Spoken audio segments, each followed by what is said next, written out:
video is for senior high science. We're covering the highlights from pages 411 to 416. But before we jump into that, I think I missed a few highlights that I found in Friday's pages. So on page 404, highlight the three parts of the framework of the UN: the General Assembly, the Security Council, and the Secretariat. You will want to know those three parts. On page 407, highlight the Marshall Plan. And you'll want to know that this was the European Recovery Program.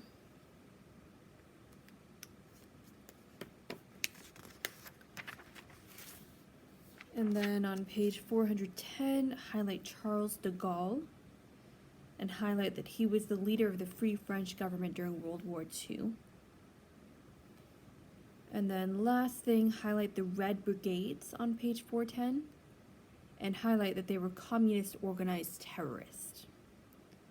You'll want to know them and know them together with Italy. All right, let's jump into highlights on page 411. Highlight Chiang Kai-shek and highlight that he was with the Nationalists. So Nationalists is just above Chiang Kai-shek. And the next, highlight Chinese communists were led by Mao Zedong. Turning to page 412. Highlight the Soviet Union. Highlight that Mao was controlling Manchuria. And this was huge in the fight between the nationalists and the communists in China.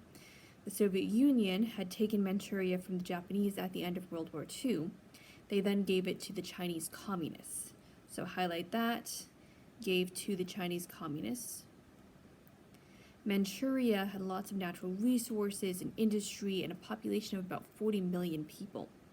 So Mao had a very strong foothold from which to continue his campaign. Next, highlight U.S. General George C. Marshall traveled to China as an envoy.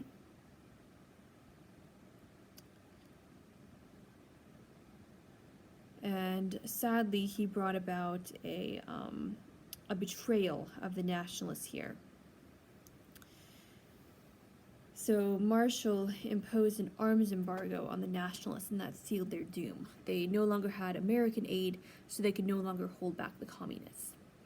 So Chiang and his family and about 2 million national soldiers and their families fled to Taiwan, and Mao established the People's Republic of China. It is not for the people, nor is it a republic, but that's what he called it. On page 413, highlights China's second 5-year plan and highlight the Great Leap Forward.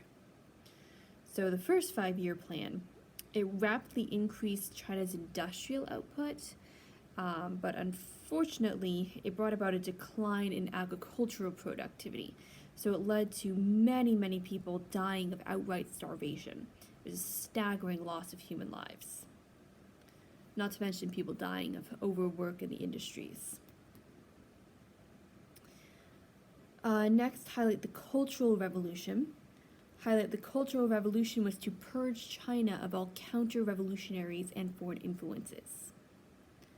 Next, highlight Communist Party. Students and young people formed gangs called the Red Guards. And the Red Guards were just vicious, terrible people, really. They staged demonstrations, marches, they attacked Chinese intellectuals and professionals. And really, any country is going to decline when you go against the intellectuals and the professionals. Those are, they didn't like them because they were kind of the elite of society. They were the bourgeoisie that communism so much hates. But without them, any culture is going to collapse. So in all, Mao's reign of terror killed a conservative 40 million people. Conservative means that's like the lowest end of the estimates. In reality, it may have been many, many millions more of people. But this is the worst massacre in human history. And people like to be down on Hitler for his massacres and his persecutions. But you compare 6 million people, and not that it wasn't horrific, the Holocaust was terrible, but 6 million people is a drop in the bucket compared to the 40 million plus people that Mao killed in China. All right, next we have the Korean War. So highlight the headline there, the Korean War, 1950 to 1953. Highlight communist puppet regime under Kim Il-sung. Turn to page 414. Highlight at the very top of the page, the country was divided along the 38th parallel. So General Douglas MacArthur led the Korean War, and he was able to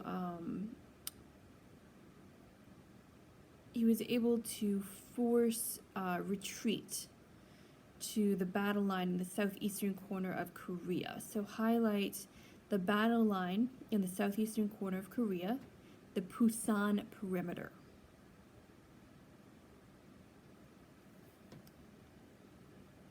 So they were forced to retreat here.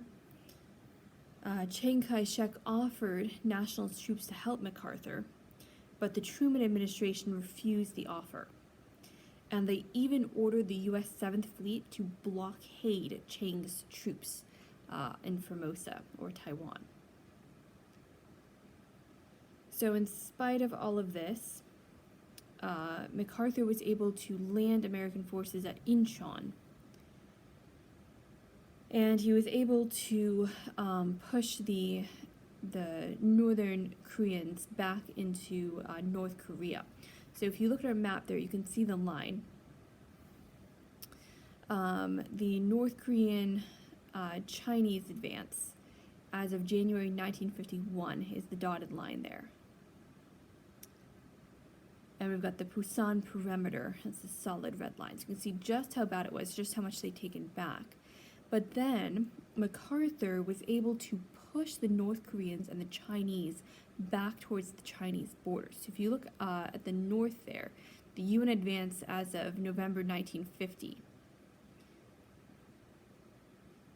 And they were able to push them back there, and they were even up to the borders of China at one point.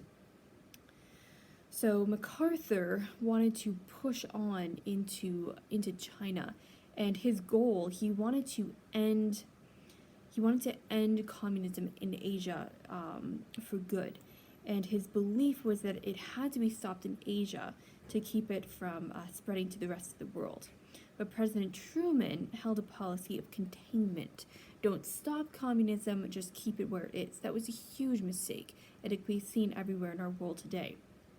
So on page 415, highlight the bold words there. President Truman shocked the nation by abruptly removing General MacArthur from command, and highlight that he replaced him with General Matthew B. Ridgway. So it was a very weak policy of limited warfare. And limited warfare means, in some cases, no warfare at all. They stalled over returns of prisoner of war, and in a testament to just how bad conditions were in communism, many thousands of Red Chinese and North Korean prisoners refused to return to communism, and instead they wanted to remain as UN prisoners of war. It's pretty telling that they would rather stay prisoners of war than go back to communism. And of course, this enraged the communist negotiators, and they insisted that they be forcibly removed to communist control, sadly. And many of them would be imprisoned in their homelands. So last highlight of the day on page 416, highlight the bold words, there can be no substitute for victory. This was a speech that MacArthur gave before a joint session of Congress. So no, MacArthur said there is no substitute for victory. Right, we'll stop there for today. We'll keep going with our communist conflicts as we continue through this week. Miss you guys, miss being in school with you, and I'm praying for you. Hope you guys are staying safe. Have a great rest of your day.